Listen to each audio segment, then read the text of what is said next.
Let's start with questions. Yeah. Anyone? Scott. Reaching the semis. When did you realise that Lorenzo was struggling, or was there a time when you saw that he was hampered by his injury? Honestly, the first time I saw him struggling a bit was in the third game of the third set when I broke his serve. But I've spoken to some of the members of his team that are my former agent, Eduardo, and he told me that he complained already at the beginning of the second. But I didn't feel that in the second set it was affecting his game much, but probably gotten worse, and yeah, that's what happened. Just obviously, whoever you play in the semi-final, it's going to be very exciting. Just to explain for us what it is that makes first Yannick and then Ben so dangerous, and what you need to do from your side of the net to counter those dangers. Well, I've played Ben only once in semis of US Open years ago, so hopefully, if we get a chance to play, we can have a good match. I mean, if I play Yannick, I lost to him, I think 4 or 5 in a row. So yeah, he's just playing on such a high level right now along with Carlos, the 2 best players in the world. So absolute favorite, but you never know. And hopefully I can deliver my A game for that matchup, because that's what's going to be needed at least to have a chance. I wasn't playing close to my best today, so I'm going to have to change that around. You also had a medical timeout today. Are you able just to update us on your physical condition, but also illustrate just the physical demands on the body playing at this level? Because I don't think people at home necessarily appreciate that. Well, I had a blister that needed to be looked at and retaped. That's what I did last match, and now that's the biggest of my concerns, to be honest. I don't have any other major issues. I mean, you always have some minor issues with your body. I mean, at least for me, every single day, but major issues, no. So thankfully that's still not posing a challenge for me and an obstacle in order for me to be able to play and move around the way I want to. Yeah, it is a very physical game. I mean, it's an individual sport, so I think today's example with Musetti is really clearly showing how challenging this sport is. He was a better player on the court. He was close to win it. He was in a control, and then obviously something happens, and if you're part of the team sports, then maybe you go out and somebody substitutes you for a set, and then you attend to your physical issue and maybe get a better chance to close out the match. But that's not possible, in our sport, and that's the beauty of the tennis as an individual sport, but also a huge challenge. So you always have to be at your best, and particularly at this final stages of a Grand Slam. We all put in the hours. We all try to work hard, but sometimes things like this happen in the heat of the battle, where you are straining your body and taking the body to the fullest of the limits. Emotions play a big part. Obviously, you tense up, so you're not moving as fluidly as you are maybe in practice sessions, and then there is a high risk of injury, which is what happened to me, to be honest, several times last year at the Slam. So I know exactly the feeling, and it's horrible, particularly when you're feeling you're playing very well, like he was, and you can't perform the way you want to, and it's just your body is not letting you, and that's a hard one to swallow, but that's the sport we are in. Carol. Usually when you reach the last stages of the Grand Slam, this is where your game is really peaking, and you've been used to that many years. I'm just wondering if the confidence is still there that it's going to happen again, or if a match like today makes you think, okay, maybe that's the last gear, Well, I mean, I don't want to take out anything from Musetti's variety that he put in and the quality of tennis he put in today was great for sure.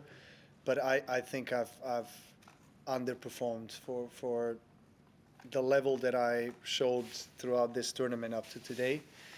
So, yeah, I have to play better. I mean, no doubt about it. And I know that if I'm feeling well and body's holding on and I'm playing well, then I mean I always have a chance, you know. And it's semifinals of a Grand Slam, so in terms of level of confidence and motivation, I mean, of course it's always there. I mean, it must be. Otherwise, you know, what's the point of competing? So I've been in this situation many times in my career, and obviously 4 times last year. I'm glad to repeat the best Grand Slam result from last year, which is reaching the semis.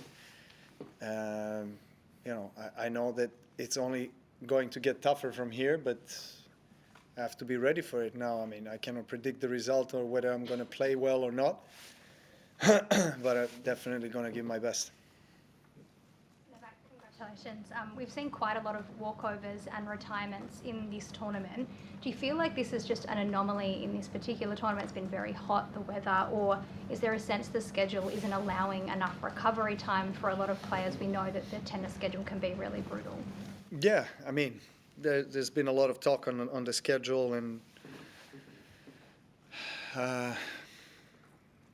it's the beginning of the season, so from one point of view, you'd say, well, the players, you know, rested and trained and got themselves into a good state, physical, emotional, mental game state to perform well, you know, and have no reason for an injury. But it's a kind of a two-edged sword, to be honest, because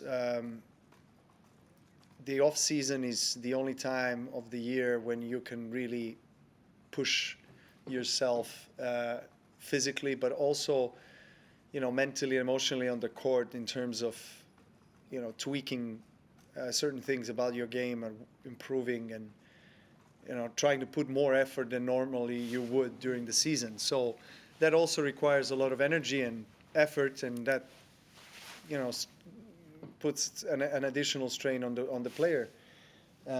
So if you see things from that perspective, it's also kind of understandable, and also, you know, the fact that you haven't played for most of the players on a competitive tournament, an official tournament, for maybe a month and a half or 2 months, and, you know, coming into new season, obviously body is behaving differently when you're playing official match than playing practice sets. So so that's one of the factors as well that I feel like is influencing the walkovers or the injury issues that we've been seeing.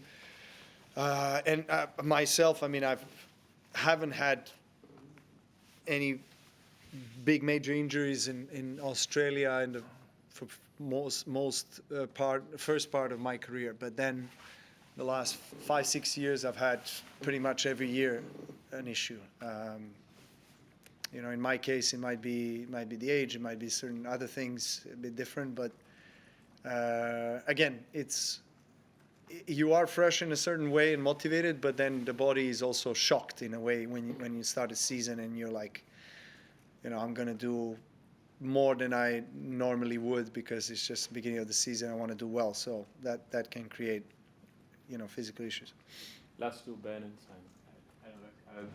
Several of the women players who've played in the last day or so have been talking about their frustrations with the cameras that are set up in the behind-the-scenes areas of the Australian Open and the corridors, and showing moments they think are private, and just sort of feeling invasive there. And I know I asked you about this when they first introduced these cameras like 7 years ago, and you said it's sort of the big brother world we're living in now. But I'm curious what you think of this continuing sort of trying to turn the tournament into a reality show in some ways on TV, and then also if the players and their anger at this can ever be listened to by a tournament, because the women were saying sort of they didn't feel like there was anything they could do in terms of making a change from their So I mean, with what happened with Coco and her after her match, and look, I empathize with her. I mean, I know what it feels like to break a record, and I've done it a few times in my career, so I know how it is to be frustrated, particularly after a match where you underperform.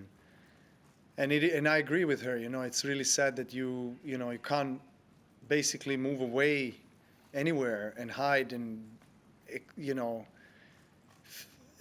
what do you call that? Fume out your frustration, your anger in a way that won't be captured by a camera.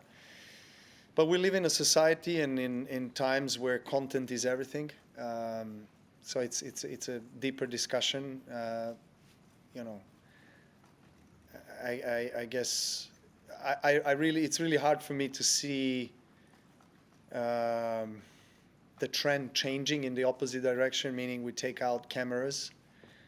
I mean, if you see it's only going to be as it is, or even more cameras. I mean, I'm surprised that we don't have no cameras while we're taking shower. I mean, that's probably the next step. I'm against it. I mean, I think there should be always a limit and kind of a borderline where, okay, this is our space. But people, commercially, there's always a demand. How players warm up, what do they say when they speak to their coaches, and what's their cool down, and they want to see us arriving in the car and walking through corridors and say, yeah, you got to be careful. I mean, in a sense, because I'm on the tour for quite a bit, so I remember the time when we didn't have so many cameras, and now and then that transition of really getting used to having an eye that you don't hear and may sometimes forget about always on you is frightening, because at times like you want to relax and maybe, I don't know, be yourself in a sense that you don't want public to see. But it's really hard for me to see that that's going backwards. It's just something that I guess we have to accept. Last one, Simon. When you in the early part of your career, when you were chasing Roger and Rafa for titles, and now at the back end of your career, you're chasing Yannick and Carlos. Is it I'm possible, chasing Yannick and Carlos? In which sense? in terms of winning Grand Slam titles just right now? So I'm always the chaser, and I'm never being chased. In the meantime, you won 24 Grand Slams. But I'm saying It's worth saying that sometimes, right? Sorry, I should have put that in the middle. So what I'm saying is it possible to compare the way you felt initially when you were chasing Roger and Rafa with now when Yannick and Carlos have split the last 8 slams? Well, I find it a little bit disrespectful that you kind of miss out on what happened in between, where the times when I started chasing, as you say, Rafa and Roger, and now that I'm chasing Carlos and Yannick, and there's probably about 15-year period in between where I was dominating the Grand Slams. So I think it's important to put that in prospect and in perspective. I don't feel like I'm chasing, to be honest. Roger and Rafa will always be my greatest rivals. I have tremendous respect for what Yannick and Carlos are doing, and they continue to do, and they will do for the next 10 to 15, 20 years. God knows how many years they're going to play. They're so young. And this is a kind of a natural cycle in sports. You're going to have another 2 superstars that are going to maybe have another third guy, that I'm going to cheer for, because I've always been the third guy at the beginning. But it's good for our sport. I think these kind of rivalries and the contrast of the personalities and the styles of play are very good for tennis. And how's that affecting me? As I said, I don't feel like I'm chasing. I'm creating my own history. And I think, I've been very clear when I say that my intention is always to, in terms of achievements and objectives and results, I want to get to the championship match in every tournament, particularly slams. And those slams are, one of the biggest reasons why I keep on competing and playing tennis. So yeah, I mean that's all I can say. I mean, are they better right now than me and mostly and all other guys? Yes, they are. I mean, the quality and the level is amazing. It's great. It's phenomenal. But does that mean that I walk out with the white flag? No. I mean, I'm going to fight till the last shot, till the last point, and do my very best to challenge them. Thank you. WWOS Sports is your home of the Australian Open. From highlights of the best players, every magic Aussie moment, and the best expert analysis. We'll have every nail-biting, heartwarming and edge-of-your-seat point covered. Subscribing to Wide World of Sports on YouTube is a must for any tennis fan.